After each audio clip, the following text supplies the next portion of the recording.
시간을 시작하도록 하겠습니다. 제가 이제 편집점을 잡아줘야 되기 때문에 자, 이제부터 7번째 고린도전서를 우리가 하도록 하겠습니다. 지난 주에는 여러분들이 아마 바이블톡끼리 그룹끼리 좋은 예배의 시간을, 좋은 교제의 시간을 보내셨을 거라고 생각이 드는데 맞습니까? 네, 지난주에 잘 보내셨을 거라 믿고 특별히 오늘 이렇게 예배에 들어온 그 캠퍼스들은 되게 칭찬해주고 싶습니다. 지금 시험 기간이고 시험을 또 보고 온 친구도 있다고 했는데 시험 기간에 저도 또한 이번 그 기말고사 과제를 좀 내야 되는 주인데 하여튼 좀 마음이 또 바쁘고 몸도 힘들 수 있는데 참석해 주셔서 감사드리고, 자, 오늘 7번째 시간 하겠습니다. 지난번까지 우리가 10장까지 했습니다. 자, 그래서 오늘은 7번째 시간으로 고린도전서 11장부터 14장까지가 한 단락입니다. 그래서 11장부터 14장까지의 단락을 가지고 말씀을 드릴 거고요. 11장부터 14장까지가 한 단락이기 때문에 이 그 상황을 먼저 보고 다음 주에는 그 안에 들어있는 또 그 중요한 12장, 13장을 좀 따로 빼서 할 예정입니다. 자, 왜 그러면 11장과 14장을 한 단락으로 보느냐라고 할 때 11장에서 14장은 한 가지의 주제에 대해서 이야기를 합니다. 그 주제가 뭐냐면 공적 예배에서의 질서라는 주제가 들어가 있습니다. 이 주제를 이해를 하신 상태에서 11장부터 14장을 바라봐야 그 안에 들어있는 내용을 지엽적으로 보지 않고 종합적으로 제대로 이해를 할 수가 있습니다. 자, 그래서 먼저 공적 예배에서의 질서에 해당되는 내용 중에 11장은 뭐를 얘기하냐면 복장에 대해서, 옷 입는 것에 대해서, 머리에 못 쓰는 거에 대한 이야기를 하고 있습니다. 그래서 공적 예배에서 어떤 복장을 해야 되냐, 특별히 이제 여자의 복장에 대한 이야기를 하죠. 바로 그 부분에 대해서도 이야기를 하는데 그게 왜 나왔느냐? 공적 예배에서의 질서 차원에서 이 얘기가 나왔다라는 것을 이해를 하셔야 되고요. 두 번째는 주의 만찬. 이제 우리는 지금 성찬이라는 단어만 쓰지만 예전에 초대교회부터 상당한 시간 동안에는 성찬이라는 것보다는 주의 만찬이라는 그 표현으로 더 많이 썼어요. 왜냐하면 지금 우리는 그냥 예배 전체 순서 중에 그냥 성찬과 그 떡과 포도주의 상징이 되는 그냥 간단한 것들을 우리는 그냥 이렇게 먹는 그런 성찬을 하고 있지만 원래 예수님이 제정하신 그 배경을 보면 주의 만찬이라는 것이 유월절 식사하는 자리에서 일어난 상황이에요. 그래서 초대교회에서는 예수님이 나의 몸과 그 피를 기념해라라고 하는 그 성찬을 기념해라라고 하는 그 부분에 대해서 있는 그대로 동일하게 시행을 했습니다. 즉 성찬을 할 때는 항상 식사가 같이 있었다는 거죠. 왜냐하면 예수님이 그 떡과 포도주를 떼어주는 그 배경이 바로 예수님이 제자들과 식사하는 자리셨기 때문에, 그래서 그 주의 만찬이 지금의 시대로 따지면 성찬인데 바로 그 당시에는 그 성찬이 이루어지는 과정을 주의 만찬이라고 했습니다. 그래서 그 주의 만찬이 이루어지는 과정 속에서 어떤 문제가 생긴 거죠. 바로 어떤 문제냐? 질서가 흐트러졌다라는 거죠. 그래서 그것을 바로잡기 위해서, 바로 공적 예배에서 일어나는 그 질서를 바로잡기 위해서 이 부분 또한 이제 언급을 하게 되는 거죠. 그리고 14장에서는 공적 예배에서의 예언과 방언의 사용에 대해서 이야기를 합니다. 공적 예배에서 예언하는 것 그리고 방언하는 것, 둘 다 말을 하는 거지만 그 예언과 방언이 어떤 차이가 있고 또 어떤 것들을 어떻게 하는 것이 질서 있게 사용하는 것이냐라는 문제가 다루어져 있습니다. 그리고 그 문제를 설명하려다 보니까 12장, 13장에서 바로 필요한 이야기들이 좀 있어서 그걸 다루게 되는데 그 12장과 13장을 중심으로 해서 11장과 14장이 감싸고 있는 구조로 이 글을 썼습니다, 바울이. 그래서 이걸 따로 보면 안 되고 11장부터 14장의 전체 구조 속에서 이 내용을 이해를 하셔야 정확하게 이해를 하신 것으로 볼 수가 있습니다. 그래서 12장과 13장은 좀 따로 떼내고 오늘은 공적 예배에서의 질서라는 이 주제에 대해서만 11장과 14장을 중심으로 같이 좀 정리를 해보려고 합니다. 자, 그래서 먼저 오늘은 특별히 공적 예배에서의 질서라는 그 주제를 바울이 어떻게 설명하고 있는지 그걸 먼저 읽고 먼저 파악을 한 후에 구체적인 사안으로 들어가도록 하겠습니다. 자, 14장 26절에서부터 40절까지가 결론이자 주제입니다. 이 11장부터 14장의 단락에 대한 바로 그 주제가 무엇인지를 바울이 이야기하고 있는데 같이 읽어보도록 하겠습니다. 자, 시작. 그러므로 형제 여러분, 여러분이 함께 모여 예배할 때 찬송을 하든지 가르치든지 계시를 말하든지 방언을 하든지 그것을 통역하든지 이 모든 것을 교회의 덕을 세우기 위해 하십시오. 이 고린도 교회가 세상의 영향을 받고 우리가 지금 배웠던 것도 정리를 해보면 세상의 영향을 받고 또 안으로는 갈등이 있고 한 사람 한 사람이 복음의 그 본질에서 제대로 이해하고 복음의 본질을 갖고 있는 것이 아니라 복음의 본질에서 벗어나가지고 좀 변질된 그런 믿음을 갖게 되는 거죠. 그런 상황에 지금 있었잖아요. 그렇다 보니까 그 영향이 어디까지 나타났느냐? 예배 드리는 모습에서도 나타나게 된 겁니다. 우리도 잘 생각해 보면요, 여러분들 믿음이 제대로 서 있고 우리가 영적으로 잘 지낼 때는요 예배가 굉장히 파워풀해요. 온라인이든 오프라인이든 예배가 굉장히 파워풀해요. 찬양도 너무 놀랍고 기도도 놀랍고 성찬원금도 놀랍고 또 말씀도 놀랍고 그냥 또 서로 보는 만나는 그 교제하는 것 자체도 너무나 반갑고 놀랍지 않습니까? 바로 그 놀라운 예배가 언제 망가지느냐? 우리가 앞에서 쭉 본 것처럼 복음을 제대로 이해하지 못하고 뭔가 영향을 받아가지고 타협하고 변질될 때 그것에 딱 티가 나는 게 어디냐면 성도들 간의 관계랑 예배에서 나타나요. 그 두 가지가 되게 중요한 겁니다. 성도들 간의 관계에서 뭔가 트러블이 있다, 우리 앞장에서 쭉 봤잖아요. 바로 그런 문제들이 생길 수 있다는 것과 이제 바울이 접근하는 부분은 고린도 교회에서 나타나고 있는 이 예배에서의 문제, 바로 그것들을 어떻게 바울이 얘기하고 있냐면 모여서 예배할 때, 함께 모여서 예배할 때, 즉 공적인 예배를 드릴 때 그것이 찬송을 하든지 아니면 뭐 설교를 하든지 아니면 방언을 하든지 통역하든지 뭘 하든지 간에 예배 때 그 모든 것이 교회의 덕을 세우기 위해서 하라라고 이야기를 하고 있는 것이죠. 그것이 바로 그래서 분당교회도 마찬가지로 우리가 이렇게 주중 예배를 하든 일요일 예배를 하든 우리는 교회의 덕을 세우는, 성도들의 덕을 세우는 그런 것이 바로 이 예배의 목적이 될 거예요. 결과가 될 거예요. 목적이라기보단 결과가 되겠죠. 목적은 하나님께 집중하고 하나님의 영광을 돌리고 하나님으로부터 배우는 것이라면 결과는 뭐냐면 성도들의 덕, 교회의 덕이 세워지는 거죠.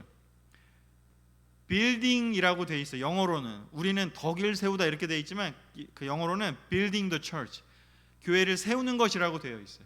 그래서 세우려는 사람과 무너뜨리려는 사람이 있을 수 있게 된다는 건데, 하나님의 말씀은 세우는 데 집중하는 것이고 사탄은 무너뜨리는 데 집중하게 될 거라는 것입니다. 바로 그것을 나도 모르게 무너뜨리는 일을 하지 않기 위해서 우리가 무엇을 조심해야 되는지를 이제 하나씩 살펴보게 될 겁니다. 자, 또 한 가지 좀 반복하고 있지만 또 한 구절을 더 읽어보도록 하겠습니다. 시작. 하나님은 무질서의 하나님이 아니라 평화의 하나님이시므로 성도들이 모이는 교회는 모두 그렇게 해야 합니다. 하나님은 무질서의 하나님이 아니라 평화의 하나님이시고 또 질서가 있는 하나님이라고 이야기를 하고 있습니다. 그래서 공적인 예배에서 질서가 이루어져야 되고 평화가 그 안에 이루어져야 한다는 것이죠. 반대말은 뭘까요? 질서의 반대는 무질서죠. 그냥 내 마음대로 하는 것, 그냥 느낌대로, 감정대로 하고 싶은 대로 하는 것, 그것이 무질서가 될 테고, 평화의 반대는 뭘까요? 뭔가 갈등이 있는 거고요, 뭔가 평화를 깨트리는 것이고 조화를 깨트리는 것이고, 뭔가 내 마음대로 하려는, 전체를 생각하지 않는 그런 어떤 사람들의 태도가 평화를 깨트리는 태도가 될 것입니다. 그렇기 때문에 바울은 이 점점 이제 고린도전서가 이제 마무리 단계로 가지 않습니까? 그래서 점점 이제 가는 과정 속에서 공적 예배, 고린도 교회의 예배를 어떻게 바로 세울 것이냐 하는 부분에 대해서 이제 11장부터 14장까지 이제 얘기하고 있습니다.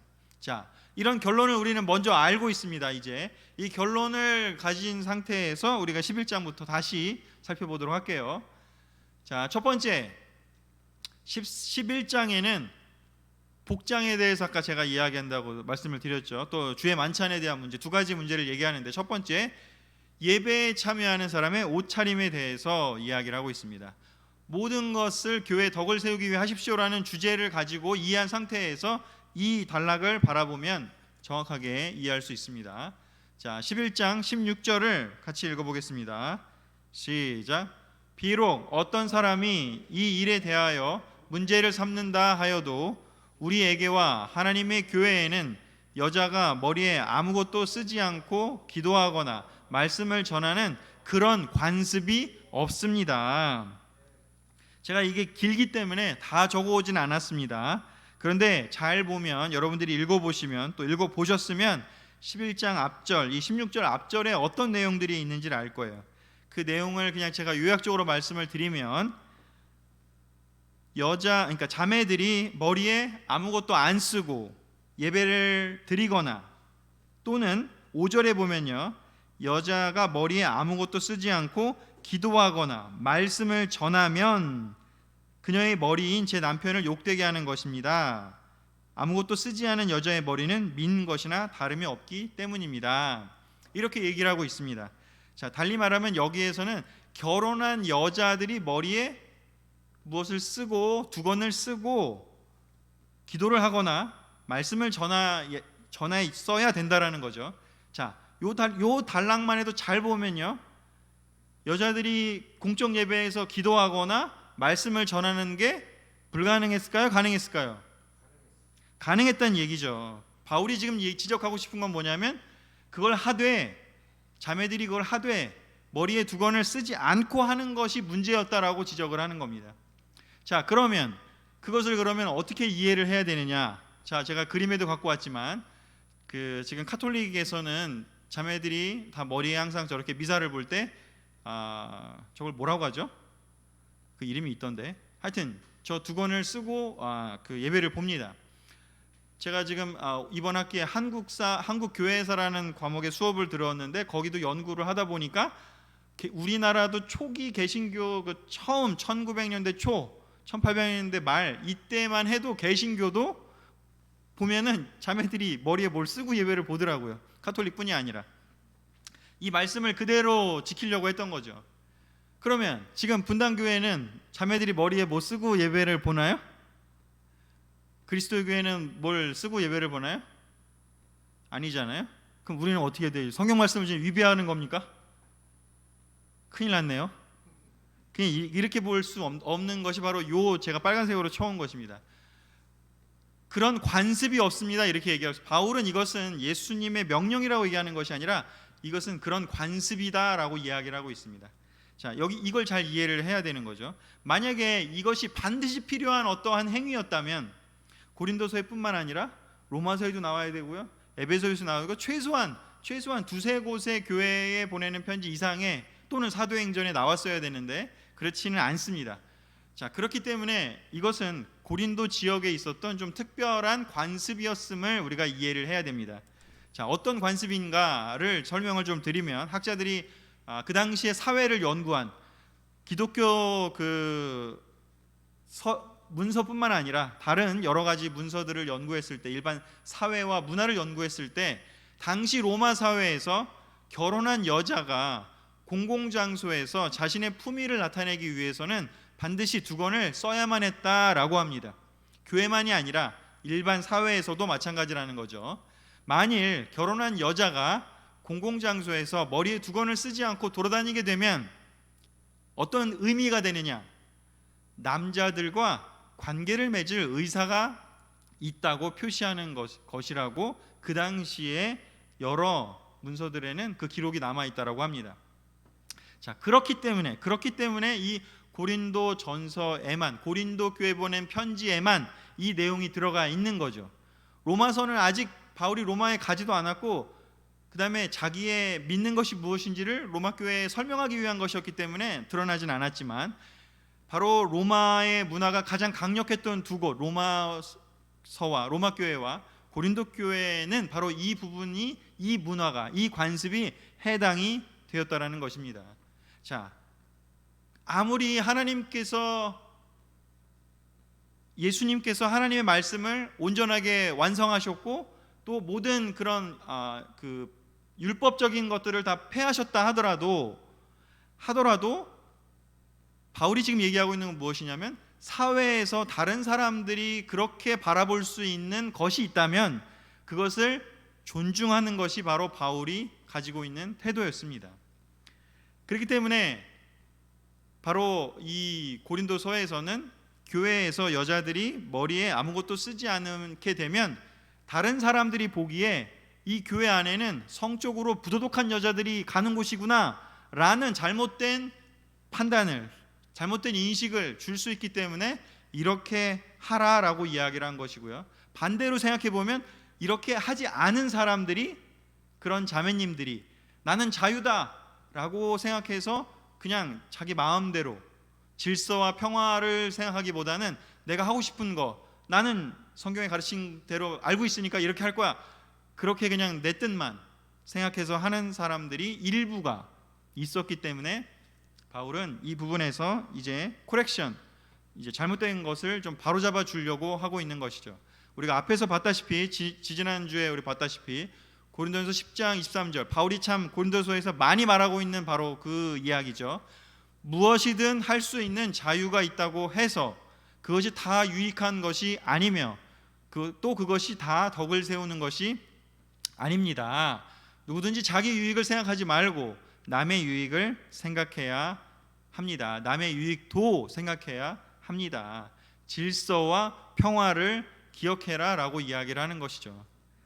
자, 고린도 교회의 특징이 뭐냐면 무엇이든 할 수 있는 자유가 있다, 이 생각 때문에 여러 가지 질서가 파괴되고 평화가 파괴된 일들이 지금 우리가 7번째 시간에 걸쳐서 지금 보고 있지 않습니까? 바로 그런 부분 중에 하나가 바로 이런 일이었던 것입니다. 그래서 교회의 덕을 세우기 위해서는 그것이 하나님께서 정한 어떤 구체적인 행위라서가 아니라 다른 사람들의 그런 덕을 세우고 교회의 덕을 세우기 위한 그런 관점에서 이 관습을 바울은 따르기를 제안하고 있는 것입니다. 자, 그렇다면 이 본문이 그런데 잘못 쓰여가지고 이렇게 공적 예배에서의, 제가 이 11장부터 14장이 전체의 하나의 단락이라고 했죠. 공적 예배에서의 질서, 이 주제에서 이걸 바라봐야 되는데 이걸 바라보지 않고 그냥 요 장만 바라봤기 때문에, 그냥 이 지엽적인 내용만 바라봤기 때문에 여자가 뭘 써야 된다, 또는 여자들은 그냥 조용해야 된다, 여자들은 아무것도 하면 안 된다, 이러한 잘못된 가르침이 생기게 되는데요. 사실 바울은 이곳에서 남자와 여자에 대한 태도에 대해서 매우 중요한 언급을 하고 있습니다. 그것이 무엇인지를 같이 보도록 하겠습니다. 11장 11절부터 12절입니다. 같이 읽겠습니다. 시작.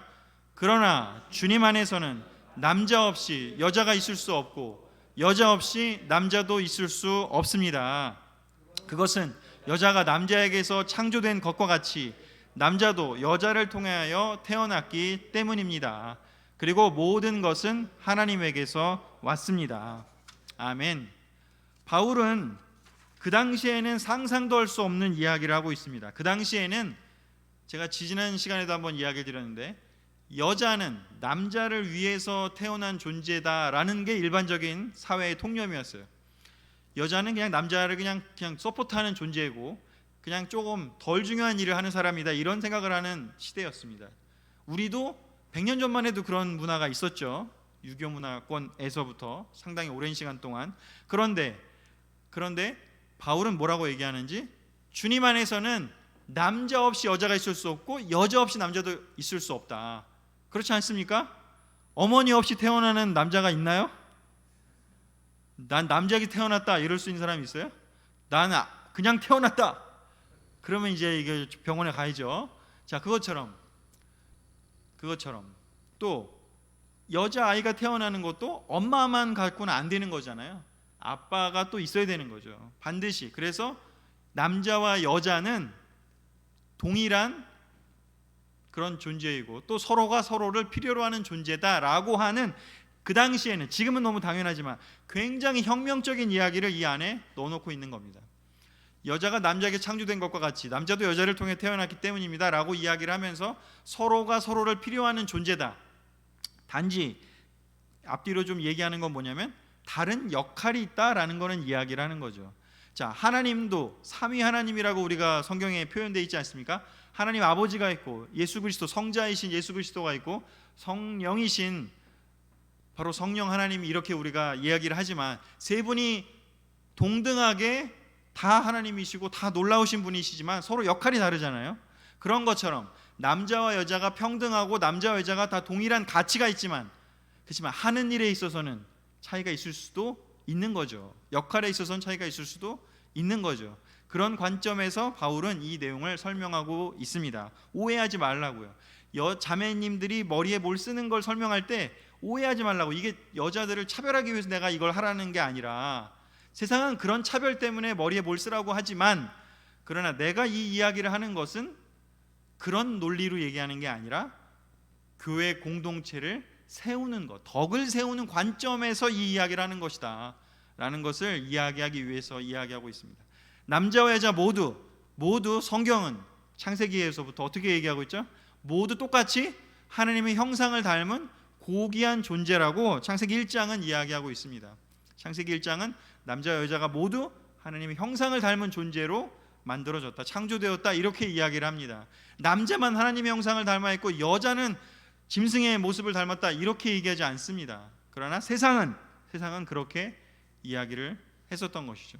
서로가 서로를 필요로 하고 서로 존중해야 하는 존재이다, 이 관점에서 이야기를 하는 것입니다. 자, 그러면 반대로 한번 생각해 봅시다. 만약에 고린도 교회에서 사회에서 허용되지 않는 어떤 복장을 남자들이 잘못했으면, 그러면 그것에 대해서 바울이 가만 내버려 뒀겠습니까?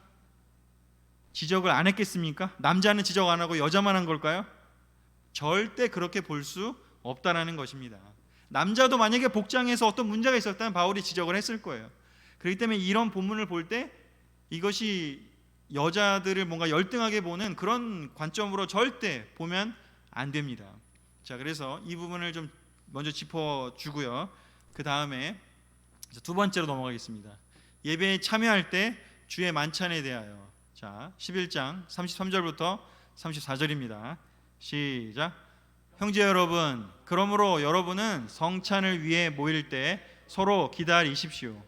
누구든지 배가 고픈 사람은 집에서 먹도록 하십시오. 이것은 여러분의 모임이 하나님의 심판을 받지 않기 위해서입니다. 아멘. 제가 아까 간단하게 미리 설명을 했기 때문에, 자, 주의 만찬이라는 개념이 왜 여기서 문제가 되느냐. 자, 그 당시에는 성찬할 때 항상 밥을 먹는 것, 식사를 함께하는 그 관습이 있었다라고 이야기를 했어요. 우리에게도 약간 남아있어요. 약간. 우리는 예배 끝나고 먹죠. 그렇죠? 항상 예배는 밥하고 식사하고 연결되어 있어요. 이거는 초대교회 때부터 나온 어떤 그런 좋은 그런 전통이기도 하고 습관이기도 한 것이죠. 근데 초대교회는요, 아예 그냥 식사가 자체가 그냥 예배의 한 과정이었어요. 근데 지금 우리는 예배 끝나고 하는 이런 식으로 조금 변형이 좀 있을 뿐이죠.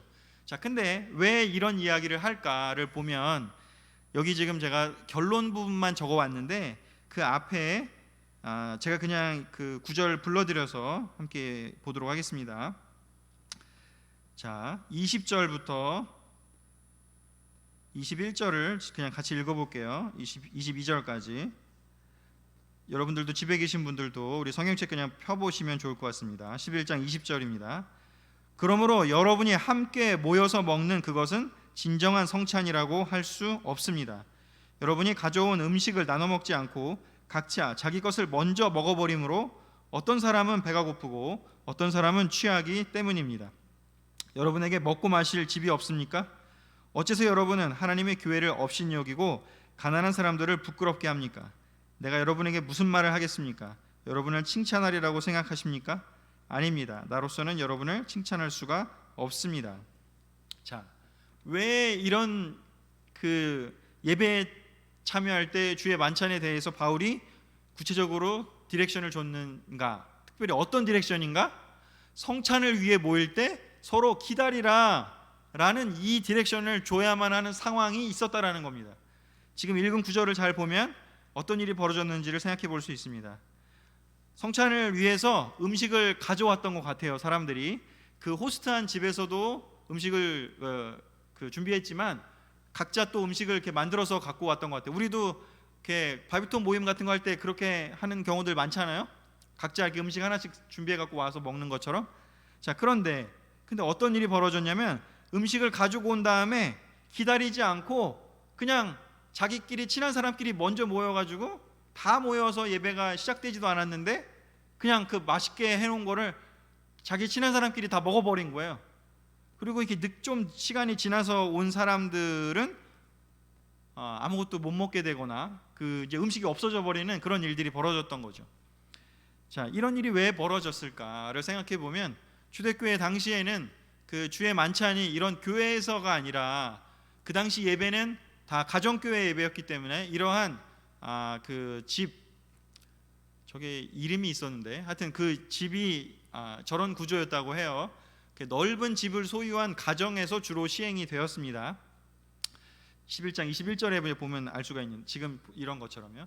그래서 이런 집이 보통 이제 어떤 구조로 되어 있냐면 한 50명에서 한 100명까지도 서 있으면 한 100명까지도 수용할 수 있는 그런 집들이 있었다고 하는데, 자, 이 집의 구조가 두 가지로 되어 있었다고 합니다.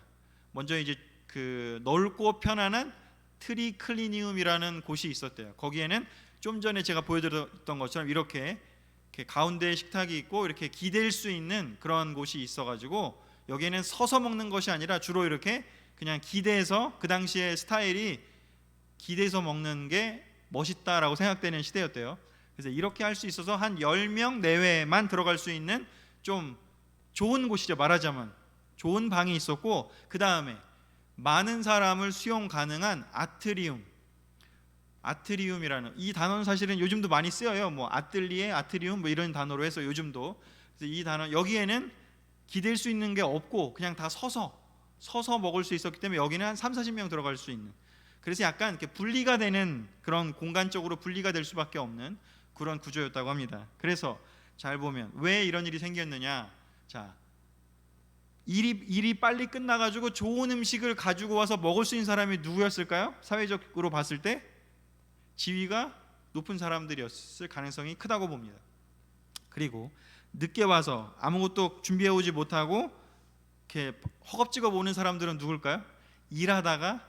끝까지 일하다가 이제 주인 가고 그 내 윗사람 다 가고 우리 말단 사원처럼 고생하다가 온 노예들이나 아주 힘든 여종이나 그런 사람들이 늦게 올 수밖에 없는 구조인 거죠. 자, 그런 사람들에 대해서 우리가 앞에 배웠다시피 지금 좀 갈등이 있다 보니까 그런 사람들을 그냥 형제 자매임에도 불구하고 좀 무시하는 일들이 벌어졌던 것이죠. 그래서 바울이 뭐라고 얘기하는지요? 여러분 배고픕니까? 그러면 집에 가서 먹으십시오 라고 이야기할 정도로 여기 나오죠. 누구든지 배가 고픈 사람은 집에서 먹으라고. 이 얘기를 어떤 학자가 쓴 글을 보니까 내가 배가 고파갖고 먼저 먹었어요 이렇게 얘기하는 사람이 있었을 것이다. 그 얘기를 듣고 바울이 한 말이 바로 배고프면 집에 가서 먹어라 라고 얘기했다는 겁니다.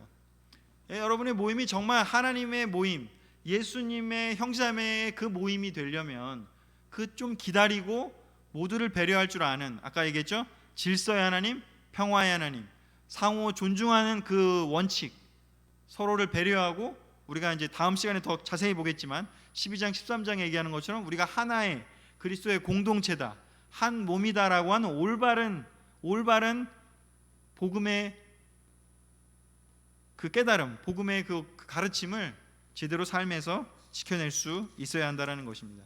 그래서 주의 만찬을 하는 이 문제에 대해서도 우리가 똑같은 관점, 질서의 하나님, 평화의 하나님, 덕이 되는 것, 교회의 덕이 되는 것이 지금 무너졌기 때문에 그것을 그렇게 할 수 있도록 바울이 다시 설명하고 있는 것이죠. 자, 세 번째요. 이번에는 14장으로 이제 넘어가는데, 좀 아까 그 주의 만찬까지 설명하다가 왜 그렇게 해야 되는지를 설명하다 보니 교회의 구성원이 무엇이냐, 어떤 의미이냐라는 것을 설명한 게 바로 12장, 13장이죠. 우리가 그리스도의 몸이다, 이제 이런 어떤 추가적인 그런 복음에 대한 설명이 필요했던 것이고, 다시 어떤 실제적인 문제로 14장에서 돌아오는데, 바로 그것이 무엇인지 바로 예언과 방언에 대한 이야기가 나옵니다. 자, 그래서 흐름을 그냥 따라서 이 세 가지를 지금 얘기하고 있는 거기 때문에 12장 13장 건너뛰고 바로 이 부분으로 이야기를 하도록 하겠습니다. 자, 14장 3절에서 5절 같이 읽겠습니다. 시작. 예언하는 자는 사람에게 말하여 덕을 세우고 격려하며 위로합니다. 방언하는 사람은 자기 덕을 세우지만 예언하는 사람은 교회의 덕을 세웁니다. 나는 여러분이 모두 방언하기를 바라지만 예언하기를 더욱 바랍니다. 방언을 통역하여 교회의 덕을 세우지 않으면 방언하는 사람보다는 예언하는 사람이 더 낫습니다. 아멘. 자, 이 이야기를 또 바울이 하는 걸 보면 그 당시 어떤 일이 벌어졌냐 하면, 교회 공동체가 공적인 예배를 드릴 때 예언하는 사람도 있었고 방언하는 사람도 있었다라는 것을 우리가 추정해 볼 수 있습니다. 그런데 바울은 그것을 어떻게 평화롭게 질서 있게 해야 되는지에 대해서 또한 설명을 하는데요, 그것을 설명하는 과정 속에서 예언과 방언의 차이점을 이제 지적하고 있습니다. 자, 예언이라는 말은 두 가지 의미가 있을 수 있습니다. 그 한자에도 예언이 두 가지의 다른 한자로 될 수가 있는데, 미래를 말하는 그런 예자, 미리 예자를 써서 하는 게 있고요, 대신하다라는 대신 예자를 써갖고 하나님 말씀을 대신 전한다, 이런 의미에서의 예언이 있습니다. 달리 말하면 예언은 두 가지가 있습니다. 하나님 말씀을 전하는 것, 설교하는 게 바로 예언하는 자이기도 하고요, 또 미래를 얘기하는 것일 수도 있어요. 그래서 그 두 가지가 다 들어가 있고요. 근데 예언하는 사람은 그냥 알아듣기 쉬운 그냥 일반적인 말로 하는 거고요. 자, 그래서 예언하는 것은 하나님 말씀을 얘기하거나 아니면 하나님께 받은 계시를, 미래에 어떤 일이 일어날 것을 얘기하기 때문에 교회에 덕을 세우고 격려하고 위로할 수 있겠죠. 그런데 방언은 특징이 뭐냐면, 우리가 사도행전에서 보는 방언과 여기에 방언을 보면 방언도 두 가지가 있을 수가 있는데, 첫 번째는 사도행전 2장에 나온 것처럼 외국어가 방언으로 이해되기도 합니다. 첫 번째는 외국어가 방언으로 이해돼요. 두 번째는 여기 지금 그 14장에 보면 바울이 그런 이야기를 합니다. 14장 18절에 보면 나는 여러분보다 방언을 더 많이 하는 것을 하나님께 감사하고 있습니다, 이렇게 얘기를 해요. 자, 이 얘기는 바울도 방언을 했다라는 얘기예요. 근데 여기서 얘기하는 바울의 방언들을 잘 살펴보고 또 다른 그 구절들을 이해를 해보면, 여기서 얘기하는 거는 반드시 외국어이지만은 않아요. 그래서 우리가 뭐 순복음교회에서나 아니면 저희 어머니도 예전에 방언을 하세요. 지금도 하실 수 있다고 하시더라고요. 저는 예전에 그 어머니랑 끌려가지고 기도원에 많이 출산했는데, 옆에서 뭔가 알아들을 수 없는 말씀을 하신 거를 기도하실 때 하시는 걸 저는 들은 적이 있는데, 어머니는 하신 경험이 있으시대요. 저는 없어요. 아무리 제가 해보려고 한월산 기도원에서도 해보고 뭐 갈멜산 같이 기도원에서도 해보고 저도 많이 해봤는데 안 되더라고요. 저는 그런, 안타깝게도 그런 그 은사는 못 받았어요. 그런데 우리 교회 안에도 뭐 있을 수 있겠죠. 없을 수도 있고요. 근데 그 중요한 건 뭐냐면, 하나님 그의 말씀을 전하는 것이기 때문에, 그것이 약간 계시적인 것이기 때문에 그것을 통역할 수 없다면 그 방언은 사람들에게 효과가 없다는 것이죠. 아니 뭐 복잡한 얘기 떠나서 그냥 여기서 저 스페인어 못하거든요. 잘. 누가 스페인어로 막 얘기하면 격려가 되겠습니까? 격려 안 될 거예요. 스페인어로 막 얘기를 하면, 아니면 뭐 어디 뭐 다른 언어로 얘기를 하면, 영어로 얘기하면 조금 알아들을 수 있을지 모르겠지만, 그런 것처럼, 자, 핵심은 뭐냐? 예언은 우리가 알아들을 수 있는 거고 방언은 알아들을 수 없는 말이다라는 것이죠. 방언이 나쁘다는 게 아니라 둘 다 효과가 있고 둘 다 좋지만, 예언은 전체를 위해서 효과를 볼 수 있고 방언은 자기 자신이 하나님과의 특별한 기도하는 소통 수단이 되기 때문에 그냥 그것 자체로 의미가 있다라고 얘기를 합니다. 그래서 여기 얘기하는 게 무엇인지, 모두 방언하기를 바라지만, 방언하는 게 나쁘다가 아니라 방언을 바라지만, 근데 더 원하는 건 무엇이냐?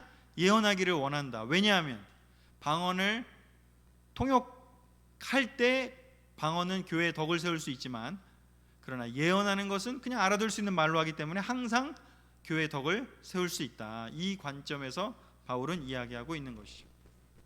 그래서 그 19절에 이렇게 얘기를 하고 있죠. 나는 교회에서 1만 마디 방언을 하는 것보다 오히려 남을 가르치기 위해 알아들을 수 있는 5마디 말을 하고 싶습니다. 이렇게 이야기를 합니다.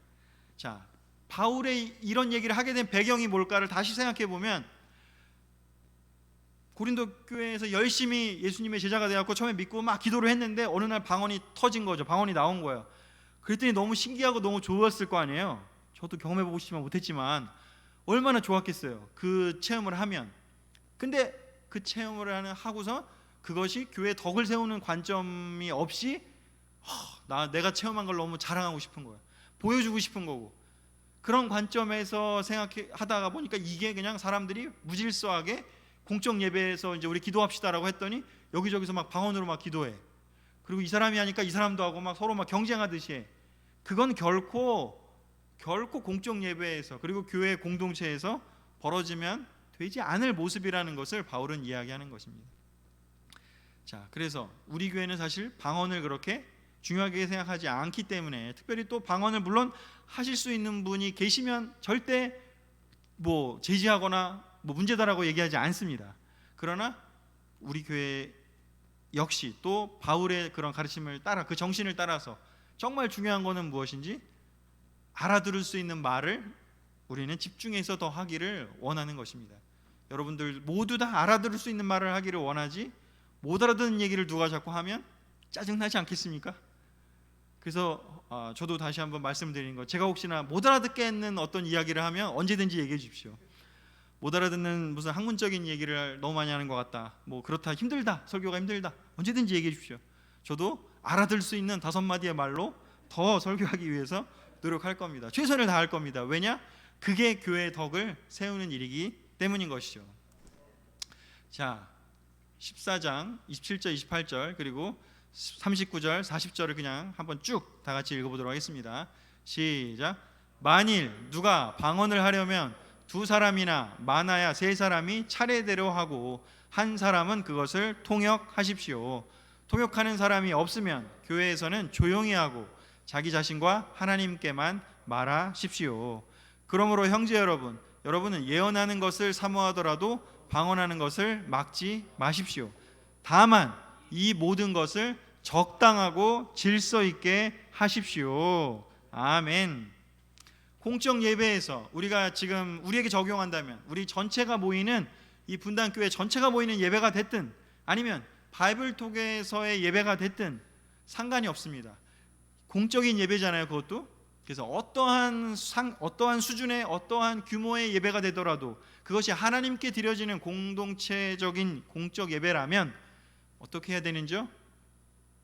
서로를 세우는 것, 질서의 하나님, 또 평화의 하나님에 맞게, 그리고 서로의 덕을 세우고 전체 공동체의 덕을 세우기 위해서 모든 것을 적당하고 질서 있게 해야 된다라는 것이죠. 바이블톡이 한 10명이 모였는데 아마 음악을 준비했는데 나는 너무 막 그 클래식이 좋아, 아니면 뭐 반대로 막 나는 너무 아이돌 노래가 좋아. 그래서 그것만 막 계속 틀어놔. 그래서 사람들이 힘들어해도 막 틀어놔. 그거는 적당하고 질서 있게 하는 게 아닐 수 있는 거죠. 그냥 간단하게 예를 들면 그렇다는 겁니다. 자, 정리하도록 하겠습니다. 고린도전서 11장부터 14장까지 핵심 주제, 제가 처음에도 얘기했지만 다시 한번 좀 다른 구절을 적어왔는데 똑같은 내용을 여러 구절을 다르게 좀 표현했는데 핵심은 똑같습니다. 정리하겠습니다. 같이 읽을게요. 14장 12절과 26절입니다. 시작. 그러므로 여러분도 영적인 선물을 사모하는 사람들이므로 교회의 덕을 세우기 위해 최선을 다하십시오. 그러므로 형제 여러분, 여러분이 함께 모여 예배할 때 찬송을 하든지 가르치든지 계시를 말하든지 방언을 하든지 그것을 통역하든지 이 모든 것을 교회의 덕을 세우기 위해 하십시오. 아멘. 오늘 11장과 14장을 좀 보면서 이 핵심 주제에 대해서 우리가 다시 한번 정리를 했습니다.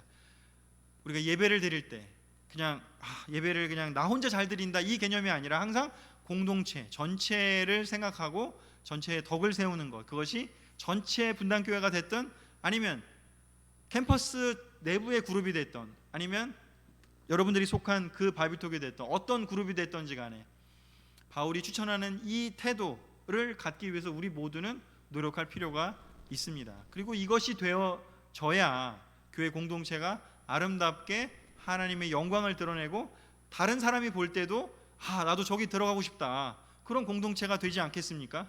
근데 그런 관점이 없이, 근데 요즘 세상의 관점은 뭐예요? 공동체의 덕을 세우는 것보다는 그냥 나의 개성, 내 권리, 그냥 내가 하고 싶은 거 그거를 추구하는 거를 강조하는 세대가 됐지 않습니까? 포스트 모더니즘이라는 그 관점이 바로 그런 관점들을 허용하고 조장하고 또 격려합니다. 그러나 바울이 지금 이야기하는 관점은 교회에서 어떠해야 되는지를 우리가 다시 한번 생각해 볼 수 있게 해 주었습니다. 여러분의 그룹이 정말 놀랍게 하나님의 영광을 맛보고 싶고 하나님의 축복을 맛보고 싶다면 한 명 한 명이 이러한 마음으로 여러분의 그룹을, 여러분의 공동체를 잘 가꾸어 나갈 수 있으면 하나님께서 놀랍게 축복하실 것입니다. 교회가 됐던 바이블톡이 됐던 여러분의 가정이 됐던 그럴 것입니다. 가정에서도 특별히 여러분의 자녀들에게 이런 태도를, 이런 가르침을 잘 지혜롭게 가르쳐야 합니다. 그래서 그 부분을 잘 기억해 주시면 좋겠고요. 여기 이 주제에 대해서 좀 복음의 어떤 그 본질적인 내용은 12장 13절에서 바울이 또 디테일하게 설명한 부분이 있기 때문에 그 부분은 다음 주에 한 번 더 다시, 또 굉장히 중요한 주제이기 때문에 다시 한 번 더 다루도록 하겠습니다. 여기까지 오늘의 레슨을 마치도록 하겠습니다.